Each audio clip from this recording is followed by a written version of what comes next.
भारतीय रुपया चिन्ह कोणी डिझाइन केलं?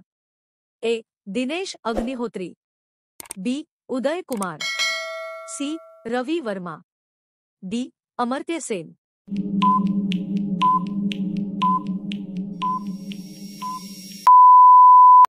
बरोबर उत्तर आहे बी. उदय कुमार. भारतीय रुपया चिन्ह उदय कुमार यांनी डिझाइन केलं आणि 2010 मध्ये अधिकृतरित्या स्वीकारलं गेलं. भारतीय रुपया चिन्ह कोणी डिझाइन केलं? ए. दिनेश अग्निहोत्री, बी. उदय कुमार, सी. रवी वर्मा, डी. अमर्त्य सेन.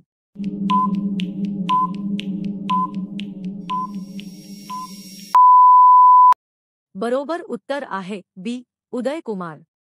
भारतीय रुपया चिन्ह उदय कुमार यांनी डिझाइन केलं आणि 2010 मध्ये अधिकृतरित्या स्वीकारलं गेलं.